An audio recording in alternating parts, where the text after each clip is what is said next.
राजधानी दिल्ली में विधानसभा चुनाव की तारीखों का ऐलान होते ही चुनावी बिगुल बज गया। 5 फरवरी को चुनाव के लिए वोटिंग होगी तो वहीं 8 फरवरी को नतीजे आएंगे। इसका मतलब इस बार भी दिल्ली चुनाव एक चरण में पूरे होंगे। सभी 70 विधानसभा सीटों पर एक ही दिन वोटिंग होगी। Freebies again is a matter which is sub judice. Therefore, we are not speaking on this.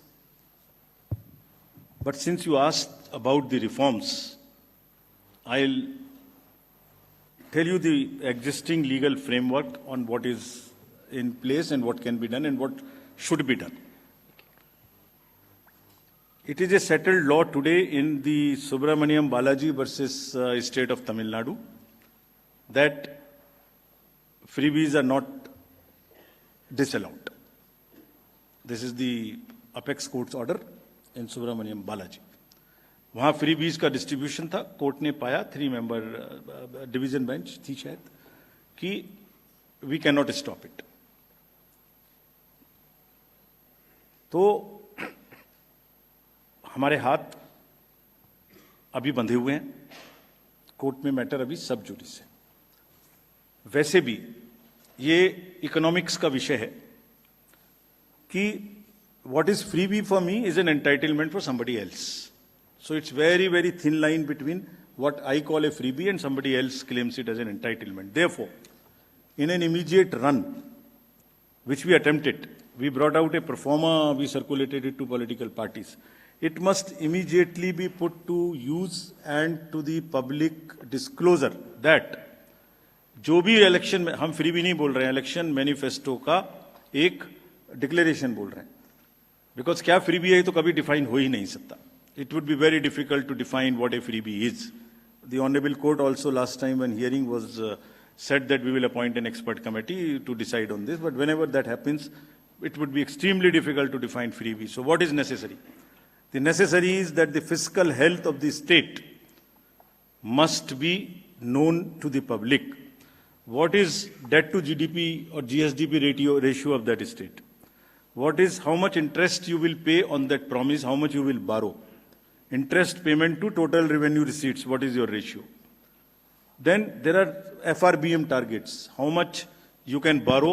What is your fiscal state? How much is the financial cost of this promise? बहुत सारी state से मैं नाम नहीं ले सकता जिन्होंने इतनी कमिटेड लाइबिलिटीज क्रिएट कर दी हैं कि उनको सैलरी देना मुश्किल है. If you read the state of finances report of the RBI, we cannot mortgage the future of the future generations. It is a very, very serious issue. We have attempted it. We have issued our performance on our website. This is high time that it must be accepted and legal answer to this must be found.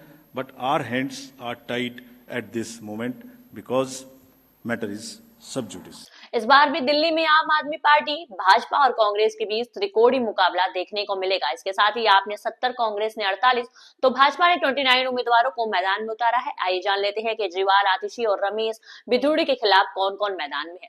इसके साथ ही किन किन सीटों पर इस बार कांटे की टक्कर देखने को मिलेगी.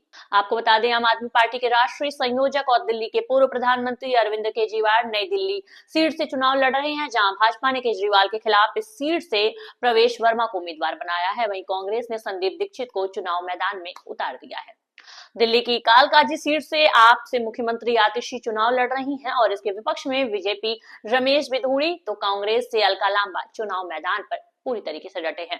आपसे मनीषा सिसोदिया जंगपुरा से प्रत्याशी घोषित किए गए हैं. वहीं बीजेपी ने तरविंदर सिंह मारवाहा को इनके सामने उतारा है और कांग्रेस ने फरहाद सूरी चुनाव में मैदान में है. दिल्ली ने स्वास्थ्य मंत्री सौरभ भारद्वाज आपसे ग्रेटर कैलाश निर्वाचन क्षेत्र का प्रतिनिधित्व कर रहे हैं. इनके सामने कांग्रेस से गर्वित सिंधवी चुनावी मैदान पर उतरे हुए हैं. साउथ दिल्ली की मालवीय नगर सीट से आपने मौजूदा विधायक को सोमनाथ भारती को प्रत्याशी घोषित किया है.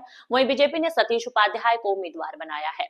दिल्ली की शकूर बस्ती से आप विधायक सत्येंद्र जैन चुनावी मैदान में हैं. इसके विपक्ष में कांग्रेस से सतीश लथुरा चुनाव लड़ रहे हैं.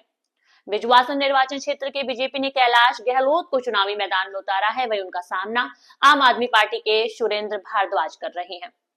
गांधीनगर निर्वाचन क्षेत्र से अरविंद सिंह लवली चुनाव लड़ने वाले हैं. इनके विपक्ष में आपने नवीन चौधरी यानी दीपू को चुनावी मैदान में उतारा है. पटपड़गंज से आपने अवध ओझा को प्रत्याशी घोषित किया। बीजेपी ने रविंद्र सिंह नेगी और कांग्रेस ने अनिल कुमार को चुनाव लड़ने के लिए मैदान में उतारा है। विश्वासनगर विधानसभा क्षेत्र से बीजेपी ने अपने मौजूदा विधायक ओम प्रकाश शर्मा से चुनावी मैदान में उतारा है। उनका सामना आपसे दीपक सिंघला करेंगे। इसके बाद बात करें चुनाव की तारीखों के ऐलान के बाद पूर्व सीएम अरविंद केजरीवाल ने कहा कि चुनाव की तारीख का ऐलान हो चुका है। सभी कार्यकर्ता पूरी ताकत और जोश के साथ मैदान में उतरने के लिए तैयार हैं। आपके बड़े जुनून, इनके आगे बड़े बड़े तंत्र फेल हो जाते हैं। आपकी हमारी सबसे बड़ी ताकत है ये चुनाव काम की राजनीति और गाली गलौज की राजनीति के बीच होगा। दिल्ली की जनता का विश्वास हमारी काम की राजनीति के साथ ही होगा। हम जरूर जीतेंगे। दिल्ली में किसकी सरकार बनेगी और कौन राज करेगा ये तो जनता तय करेगी, लेकिन इस बार दिल्ली विधानसभा चुनाव बहुत ही रोमांचक होने वाला है। और अगर आपको वीडियो पसंद आए तो चैनल को लाइक और सब्सक्राइब करना ना भूलें।